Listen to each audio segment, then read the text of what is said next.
नमस्कार, times of Swaraj में आप सबों का स्वागत है और मैं हूं संतोष सिंह। और आज हम टाइम्स ऑफ स्वराज में चर्चा करने जा रहे हैं कि भाई प्रशांत किशोर जी, राजनीति है ये, किसी के लिए लड़ना, किसी को लड़ाना और खुद लड़ने में बड़ा फर्क होता है बाबू। अब इनको समझ में आ रहा है कि 4 गो टिकट बांटने में इनको किस तरीके से प्याज कट रहा है। कल जब गया में हंगामा हुआ, कुर्सी टूटा, तो जो प्रोफेसर साहब को टिकट दिए हैं बुजुर्ग आदमी को, वो टिकटें लौटा दिया। और जब माहौल बिगड़ने लगा तो एगो पूर्व प्रत्याशी को लाके प्रेस कॉन्फ्रेंस में बैठा दिए कि हमारा एक पसंदीदा उम्मीदवार है और हम पूरा मुस्तैदी के साथ लड़ेंगे, अपने नहीं लड़ेंगे। ये भी प्रशांत किशोर का क्लोने है। लड़ने का काम हम नहीं करेंगे, लड़ाने का काम करेंगे। वो 70 साल के बूढ़ा को खड़ा कर दिए और हो गया, वो हम खड़ा किए। इस तरीके की भाषा जैसे प्रशांत किशोर बोलता है उसी वो बोल रहा है। लेकिन प्रोफेसर साहब तो कह रहे हम लड़बे करेंगे, टिकटें लौटा दिए। बात इतना ही नहीं है, तरारी से जिसको बड़ी धूमधाम से प्रशांत किशोर खड़ा किए थे, जिसको टिकट दिए हैं श्री कृष्णा सिंह जी को, SK सिंह सेना के बड़ी पदाधिकारी हैं, उनका वोटर लिस्ट में बिहार में नामे नहीं है। तरारी में तो नाम छोड़िए दीजिए, औरों जिला में नहीं है कहीं, मतलब बिहार में उनका नामे नहीं है। बिहार विधानसभा चुनाव में लड़ने के लिए आपको बिहार का वोटर तो आपको होना चाहिए। तो लगे हुए हैं जुगाड़ में कि किसी तरीके से वोटर बन जाए। कह रहे हैं कि देखिए राशन कार्ड में मेरा नाम है कि नहीं। अब बताइए, श्रीमान का राशन कार्ड में नाम ढूंढ रहे हैं, इनका आधार कार्ड कहाँ का है? ये जब अपना पेंशन फिक्स कराए हैं उसमें कहाँ के एड्रेस से पेंशन ले रहे हैं और कहाँ के वोटर हैं? जहाँ दिल्ली में वोटर हैं वहाँ से नाम कटवाए हैं, यहाँ जुड़वाए हैं। अब तो नोटिफिकेशन हो गया, अब इनको कौन समझावे? प्रशांत किशोर भी उसी विशेषज्ञ लोग हैं, इनको समझावे कौन? तो 3 टिकट अभी तक ही जारी किए हैं। एक उम्मीदवार इनका बेलागंज वाला कहता हम लड़बे करेंगे। हंगामा देख के बेचारे प्रोफेसर साहब का धड़कन बढ़ गया है, एकदम परेशान हो गए। ताजे वो उनके बदले में वो लठेत कोई खड़ा किए हैं कि नहीं हम लड़ेंगे, मतलब वो लड़ेंगे, वो हम उनका पूरा कमान हम संभालेंगे, जैसे होता है। तरारी वाला हाल देखिए लिए।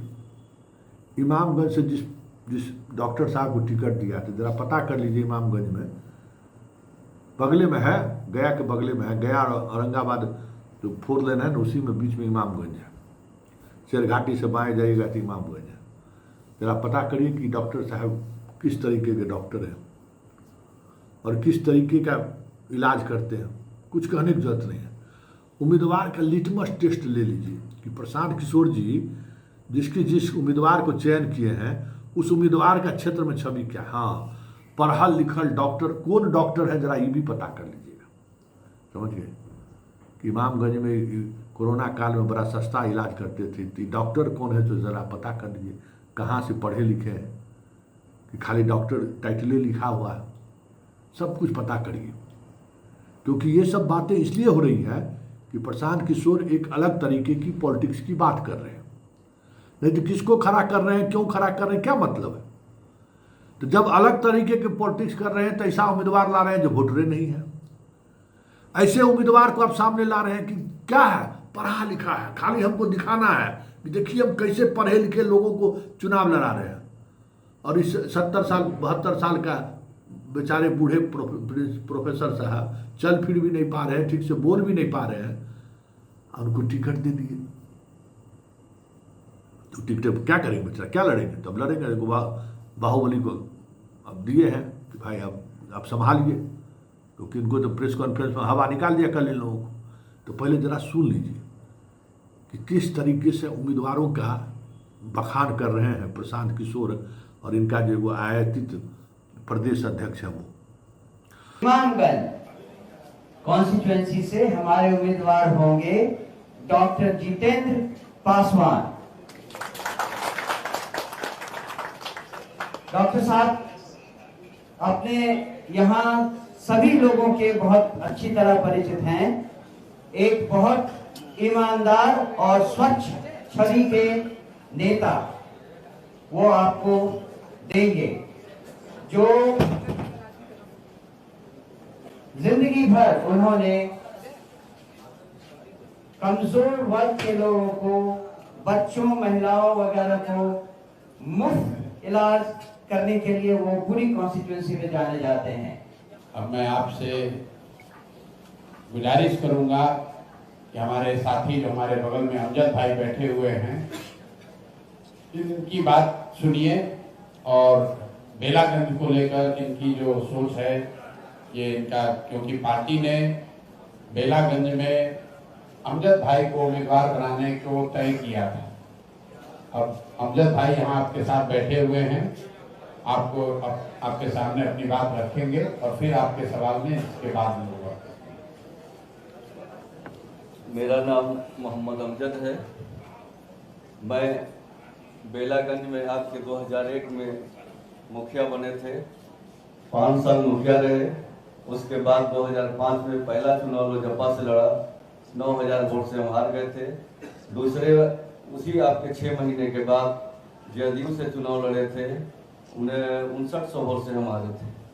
तीसरी बार जो है आपके 2010 में चुनाव हम लड़े जदयू से, मात्र आपके 41 या 4200 से हम चुनाव हारे थे, जिसका कारण ये था कि वहाँ तीर धनुष जो है एक कैंडिडेट गया था और मेरी ही वोट 8900 कटा, जिसके कारण मैं चुनाव हार गया। तब से अभी तक हम राजनीति में सक्रिय रहे हैं, लेकिन कुछ दिन पहले 4-5 महीने पहले लमसम जनसुराज पार्टी में मैं ज्वाइन किया और इन पर पूरी आस्था के साथ विश्वास किया और इनके साथ कंधा से कंधा मिलाने का काम किया है। अभी जो है बेला में उपचुनाव होने वाला है। हमारे परसाम सर मुझे टिकट देने का काम किया, लेकिन मैं वहाँ के एक प्रोफेसर खिलाफत साहब हैं, मैं उनको कैंडिडेट बनाने का काम किया है और पूरी कोशिश रही कि उनको जिताने का काम करेंगे। सुन लिए, तसल्ली हो गया ना। जीवन में कितना बच्चों को क्लास में पढ़ाए, अगर मिर्जा गालिब में अगर कोई जानने वाला हो तो जरा पता कर लीजिए। अभी हाई कोर्ट में फर्जी बहाली मामले में उस कॉलेज का 20 प्रोफेसर का जो है सो बहाली रद्द हुआ। अल्पसंख्यक कॉलेज है, वहाँ का मैनेजिंग डायरेक्टर और मैनेजिंग टीम क्या क्या खेला किया है उस कॉलेज के स्थापना काल से, गया कि हर बच्चा को पता है। प्रोफेसर साहब कैसे प्रोफेसर बने हैं सबको पता। अब तो रिटायर हो गए, अब तो कोई बात नहीं है, लेकिन पता सबका है। तो जो दिखाने की कोशिश हो रही है ना कि हम बड़े योग्य लोगों को ला रहे हैं, जब अपने उस योग्यता के आधार पर जहाँ वो काम कर रहे थे, उनके कामकाज की शैली को जब आप मूल्यांकन करिएगा तो पता चल जाएगा कि प्रशांत किशोर जी जो हैं कैसे कैसे लोगों को राजनीति में ला रहे हैं और उनसे आप किस तरीके की बदलाव की उम्मीद कर सकते हैं। प्रोफेसरों साहब बहुत गुस्से में हैं, जरा उनको भी सुन लीजिए। सुन लिए ना, अभी देखते चलिए, अभी बहुत खेला होना बाकी है। बड़े इंटरेस्टिंग मैच होने वाला है। 4 गो टिकट बांटने में तो कुर्सी टेबल इनको फेंक दिया, प्रेस कॉन्फ्रेंस बीचे में रोक के जाना पड़ा। और अभी तो बहुत खेल बाकी है। 243 सीट पर चुनाव लड़ेंगे, लेकिन पहले 4 गो जो उपचुनाव है उसमें अजमा ही ले, जो अजमाना चाह रहे हैं। देखने वाली बात होगी, बड़ा दिलचस्प मुकाबला होगा और सब कुछ समझ में आ जाएगा कि राजनीति क्या है। देखिए, टीम का मैनेजर होना, क्रिकेट देखते हैं ना, आर्गेनकर सचिन तेंदुलकर के गुरुजी थे, मैनेजर कोच थे। तो सचिन तेंदुलकर कोच बहुत अच्छा थे, तो सचिन तेंदुलकर पैदा लिए, लेकिन खुद सचिन तेंदुलकर नहीं ना बने, कभी खेल के ग्राउंड में नहीं गए। तो प्रशांत किशोर जी अभी तक जो है सो मैनेजरी किए, अब उनको फील्ड में जाना है कि जहां जा रहे हैं तो वहां परेशानी हो रही है। तो देखने वाली बात दिलचस्प है कि आखिर इस बार एक हर बात पर कहेंगे हम लड़ा लेंगे, जो होगा खर्च हम दे देंगे। पैसा कहां से ला रहे हैं अभी भी नहीं बोल रहे हैं, कौन पैसा दे रहा है वो अभी भी नहीं बोल रहे हैं। ये जो रोज गया में 2 को प्रेस कॉन्फ्रेंस हुआ है, 1000 रुपया, लाख रुपया जो खर्च हो रहा है, इतना गाड़ी घोड़ा घूम रहा है, कौन पैसा ला रहा है, कहाँ से क्या ला रहे हैं, बोलते हैं। बोलना चाहिए कि कौन पैसा दे रहा है सो, तो वही खेला है। चले हैं मिशन शाह और मोदी का जो मिशन है ना कि बिहार को रौंदना है। बिहार एक ऐसा जगह है जो हम सब जगह जीत के आ गए, बिहार नहीं जीत पा रहे। तो बिहार जीतने के लिए जैसे महाभारत में भीष्म पितामह को परास्त करने के लिए सामने में शिखंडी को खड़ा किया गया था, तो इसी तरीके से शिखंडी लोग खड़े हो रहे हैं, लेकिन उन शिखंडी को पहचान होना जरूरी है। इसलिए हम तमाम उनकी चीज़ों को आप तक पहुंचा रहे हैं।